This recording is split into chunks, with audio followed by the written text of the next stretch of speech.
तो चलिए आज के इस विश्लेषण की शुरुआत करते हैं। आज हम एक ऐसी कहानी की गहराई में उतरने वाले हैं जो आपको सोचने पर मजबूर कर देगी।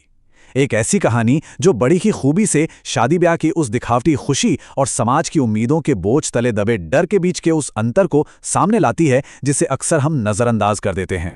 शादी की रात सबसे खूबसूरत होती है, लेकिन उस रात सावित्री के घर में खुशी कम, आंसू ज्यादा थे। सोचिए, ये शुरुआत ही कहानी का एक बहुत ही गंभीर और भारी माहौल तय कर देती है।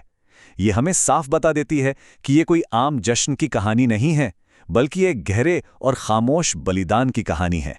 भाग एक माँ का बलिदान, एक परफेक्ट रिश्ते का भ्रम। चलिए देखते हैं कि एक विधवा माँ ने अपनी बेटी का भविष्य सुरक्षित करने के लिए आखिर क्या क्या कुर्बानियां दी। अब जरा इन दोनों परिवारों के बीच के इस भारी अंतर को देखिए। जमीन आसमान का फर्क है ना? एक तरफ है सावित्री, जो एक विधवा हैं और जिनके पास सिर्फ 2 बीघा जमीन और एक पुराना टूटा हुआ घर है, और दूसरी तरफ है शहर का मशहूर शर्मा परिवार, जिनका अपना बिजनेस ग्रुप है, बड़े बंगले हैं, महंगी गाड़ियां हैं। पैसों और ताकत की यही गहरी खाई आगे चलकर एक बहुत बड़े तूफान की नींव रखती है। अपनी पढ़ी लिखी 22 साल की बेटी मीरा की शादी 28 साल के अमीर रोहित से करने के लिए सावित्री ने बहुत भारी कीमत चुकाई, और वो भी बिना किसी शिकायत के। खुशी खुशी उसने अपनी वो आखिरी 2 बीघा जमीन बेच दी, अपने सारे गहने गिरवी रख दिए और एक शानदार शादी के लिए लिटरली अपना सब कुछ दांव पर लगा दिया। भाग 2, शर्मा परिवार का असली चेहरा, दौलत पर बिना सम्मान के। अब हम मीरा के नए जीवन की उस कठोर सच्चाई की तरफ बढ़ते हैं, जो ये साबित करती है कि बैंक बैलेंस बड़ा होने का मतलब ये बिल्कुल नहीं है कि इंसान का दिल भी बड़ा हो। ये जो शोषण का सिलसिला था, ये रातों रात नहीं हुआ, ये धीरे धीरे बढ़ा। पहला महीना चलो ठीक ठाक गुजर गया, लेकिन दूसरे महीने से ही ताने शुरू हो गए। 1 साल बाद मीरा प्रेग्नेंट हुई और फिर 9 महीने बाद उसने एक बेटी को जन्म दिया। जैसे जैसे वक्त बीता, हालात सुधरने की बजाय धीरे धीरे और बदतर ही होते चले गए। और फिर आते हैं वो शब्द जो सीधे दिल में छुपते हैं। सास कमला के इन क्रूर शब्दों को ध्यान से सुनिए। गांव से आई है तो गांव जैसा ही रहेगा सब। इतना दहेज दिया तो क्या हमने तो एहसान किया। मतलब मीरा के बैकग्राउंड को एक हथियार की तरह इस्तेमाल किया गया, उसे हर दिन हर पल नीचा दिखाने के लिए। लेकिन इन सब के बीच मीरा क्या कर रही थी? वो पूरी तरह से खामोश थी। अपनी मां को किसी भी तरह की चिंता से बचाने के लिए वो अपना सारा दर्द चुपचाप सहती रही। पूरे घर का काम अकेले करते हुए हर हफ्ते फोन पर वो बस यही एक दिल तोड़ने वाला झूठ दोहराती थी, ठीक हूं मां, बहुत खुश हूं। भाग 3, खामोशी और एक बेटी, उम्मीदों का भारी बोझ। ये कहानी का वो मोड़ है जहां इस परिवार की बेटे की चाहत वाली जो जहरीली सोच है, वो पूरी तरह से बेनकाब हो जाती है। लड़का होगा तो ठीक है, लड़की हुई तो बस वाक्य अधूरा छोड़ दिया गया। लेकिन ये अधूरी धमकी अपने आप में कितनी डरावनी है, आप समझ सकते हैं।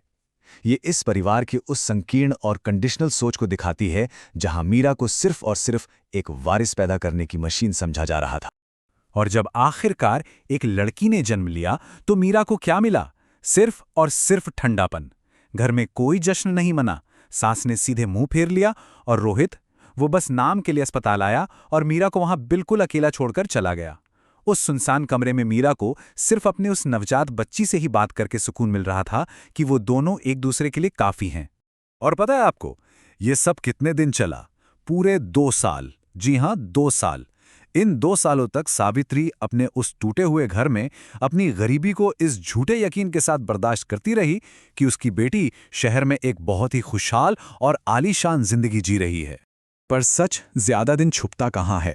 एक दिन गांव की ही एक महिला ने आकर सावित्री को बताया कि उसने मीरा को देखा है। वो बहुत ज्यादा दुबली हो गई हैं और उसकी आंखें हमेशा रोने की वजह से सूजी रहती हैं। बस इस एक बात ने उस सारे भ्रम को चकनाचूर कर दिया, और सावित्री एक फटी साड़ी और एक पुराने से बैग के साथ सीधा शहर की तरफ निकल पड़ी। तो अब यहाँ एक बहुत ही दिलचस्प और अहम सवाल उठता है कि जब एक माँ का सब्र आखिरकार टूट जाता है तो होता क्या है? क्या होगा जब एक शक्तिहीन और गरीब माँ अपने बच्चे को बचाने के लिए एक बेहद ताकतवर और रसूखदार परिवार से सीधे टकराएगी? भाग 4, एक माँ की हिम्मत, द ब्रेकिंग पॉइंट। चलिए अब इस कहानी के सबसे बड़े और अहम टकराव का विश्लेषण करते हैं जो सावित्री और शर्मा परिवार के बीच हुआ। अब जरा इस दृश्य की कल्पना कीजिए। बड़े से बंगले के गेट पर पहुंचते ही पहले तो नौकर सावित्री को रोकता है, फिर कमला उसे बाहर से ही भगाने की कोशिश करती है। लेकिन सावित्री का वो अटल दृढ़ संकल्प उनकी डराने धमकाने की हर कोशिश को कुचल देता है। वो मीरा को देखे बिना वहां से 1 इंच भी हिलने से साफ इनकार कर देती है। और फिर जब वो माँ बेटी मिलती हैं, यकीन मानिए भावनाओं का जो बांध टूटता है वो रुला देने वाला था। मीरा अपनी माँ से लिपटकर इतना फूट फूट कर रोती है कि वहां खड़े नौकरों की भी आंखें झुक जाती हैं। वो शर्म से पलट जाते हैं। वो पूरे 2 साल का छिपा हुआ दर्द और अकेलापन आंसुओं का सैलाब बनकर बाहर आ जाता है। उस वक्त सावित्री के चेहरे पर जो आत्मविश्वास था वो कमाल था। वो सीधे कमला की आंखों में देखकर कहती हैं, मैंने अपनी जमीन बेची, इसलिए नहीं कि आप एहसान करें, इसलिए कि मेरी बेटी खुश रहे। मैं उसे वापस ले जाऊंगी। वो अपना खोया हुआ सम्मान वापस छीन लेती हैं और ये बात एकदम साफ कर देती हैं कि उसकी बेटी कोई बोझ नहीं है जिसे ये लोग सिर्फ बर्दाश्त कर रहे हों।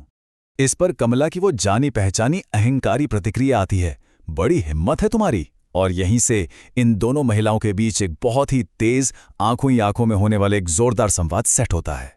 और फिर सावित्री जो जवाब देती हैं वो इस पूरे विश्लेषण का असल निचोड़ है। मां हूं, हिम्मत तो होगी ही। ये एक लाइन ये साबित कर देती है कि कैसे एक मां का सच्चा प्यार दुनिया के किसी भी लालच और समाज के किसी भी दबाव से हमेशा बड़ा होता है। ये सारी सच्चाई दरवाजे के पीछे से सुनने के बाद आखिरकार रोहित की आंखें खुलती हैं। उसे अपनी गलती का असली एहसास होता है। उसे शर्म आती है और वो माफ़ी मांगने के लिए सीधा सावित्री के पैरों में झुक जाता है।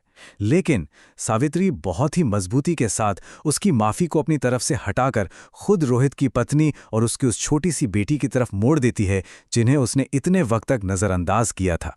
और फिर आता है वो खूबसूरत पल जब रोहित जिंदगी में पहली बार अपनी बेटी को सच में अपने हाथों में उठाता है और वो नन्ही सी बच्ची उसकी उंगली को कसकर पकड़ लेती है।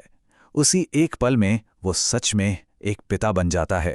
एक गरीब माँ ने सिर्फ अपने प्यार और सच्चाई की ताकत से एक बहुत ही जहरीली संस्कृति के खिलाफ एक बड़ी लड़ाई जीत ली थी। माँ की चुप्पी कमजोरी नहीं होती। इस पूरे विश्लेषण से हमें जो सबसे बड़ी सीख मिलती है वो यही है, एक माँ शायद बहुत कुछ चुपचाप सह ले, लेकिन जब वो आखिरकार अपनी खामोशी तोड़कर बोलती है ना, तो पूरी दुनिया को रुककर उसकी बात सुननी ही पड़ती है। तो जाते जाते मैं आपके लिए एक सवाल छोड़कर जा रहा हूं। हमारा ये समाज आखिर कितनी बार चुपचाप दर्द सहने को इंसान की कमजोरी समझने की गलती करता है? इस बारे में जरा गहराई से सोचेगा कि हमारे ही आसपास ऐसी खामोश लेकिन चट्टान सी मजबूत ताकत की कितनी और कहानियां इस वक्त घट रही होंगी। आज के इस विश्लेषण से जुड़ने के लिए आपका बहुत बहुत शुक्रिया।